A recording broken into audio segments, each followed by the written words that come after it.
rujuk pada diagram, sekarang saya lukis dua lukisan kat situ. Yang marker warna hitam itu adalah merujuk kepada a region uniform magnetic field, which is directions of magnetic field adalah into the page, di mana B adalah uniform. Dan untuk marker color biru pula, disebabkan saya buat dot bulat itu bermakna this case adalah merujuk kepada uniform magnetic field, which is directions of magnetic field adalah out of the page. So kita akan lihat apakah yang akan berlaku kepada charge jika dia enter uniform magnetic field. So what happened to the charge when it's enter uniform magnetic field? Di mana this one kita akan menggunakan right hand rule. So untuk right hand rule macam ni lah.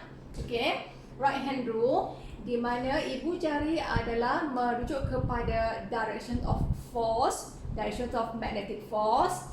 Arah jari saya ni adalah merujuk kepada velocity V, dan palm ini adalah merujuk kepada directions of B. Okay, so sekarang B adalah into the page. So case ini tapak tangan saya disebabkan into the page, maka dia akan jadi macam ni lah, into. Okay, so sebab tapak tangan kita adalah directions untuk B, tapak tangan adalah directions untuk B, so this one akan jadi into the page. Berbeza untuk yang ni pula, directions B adalah out of the page, jadi tapak tangan saya pula akan jadi seperti inilah, sebab tapak tangan kita ni adalah merujuk kepada directions of B. So this one in, this one out. So sekarang right hand rule ini adalah untuk charge positif, untuk proton charge positif. Sekarang kita tengok dulu apa akan terjadi jika charge positif enter B secara perpendicular. Bermakna katakan saya buat macam ni, ada satu charge positif. Sekarang arah medan B saya adalah into the page, dan proton ini bergerak in this way. So kalau tengok macam ni, bermakna directions B dengan V adalah perpendicular to each other. So charge enter perpendicular to the uniform magnetic field B. So what happened to the charge? So menggunakan right hand rule, di mana tangan ini adalah merujuk kepada charge positif, dan case kita pun memang charge positif. So medan masuk, jari kita adalah merujuk kepada directions of V. So medan masuk, jari menghadap ke sini sebab ini adalah V. Okay, maka thumb kita ini adalah sebenarnya merujuk kepada magnetic force. So thumb ini adalah merujuk kepada magnetic force. So proton sedang bergerak ke kanan, tapi ada satu daya yang cuba tarik dia ke atas. So apa yang akan terjadi dengan charge positif ini? Charge positif ini akan berlaku deflection, bermakna disebabkan dia cuba bergerak ke kanan, tapi ada satu force tarik ke atas, so dia akan deflect. So bila deflect, apa yang berlaku sekarang? Directions of V bagi proton ini sudah berubah arah.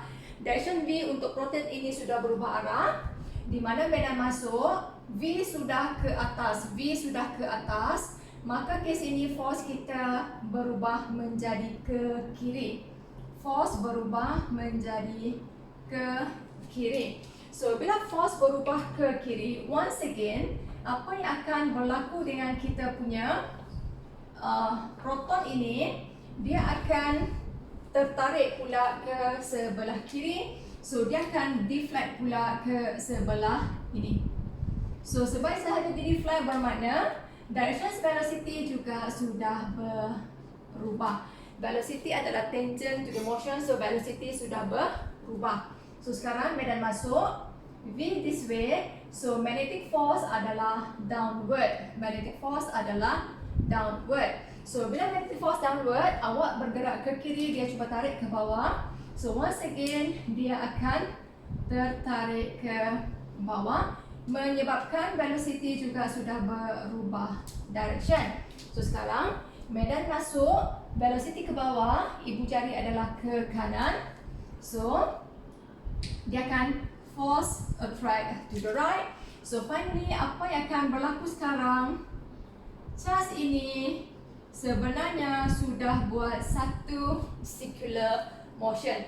Charge ini sudah berlaku satu circular motion. Dia sudah berlaku circular motion. So kalau dalam tugasan nanti dia tanya apa yang akan berlaku dengan charge jika dia enter uniform. Cara dia mesti uniform.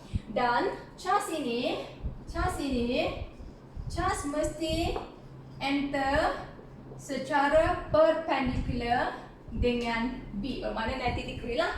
Means that kalau case ini B into the page, charge ke kanan, so angle dia adalah 90 degree.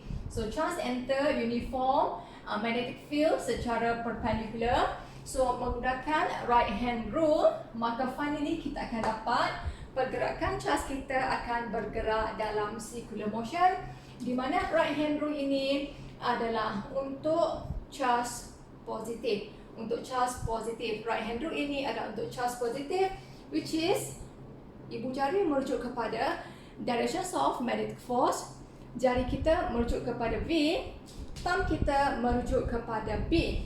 Okay, sekarang contoh kedua. Tapi contoh kedua ni saya guna elektron.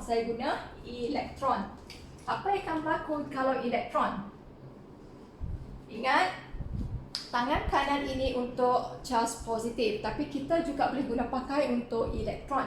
Apa yang akan berlaku untuk elektron sekarang? So katakan charge ini juga masuk secara perpendicular to the magnetic field. Okay, electron enter perpendicular to the magnetic field, tapi magnetic field ini adalah outward.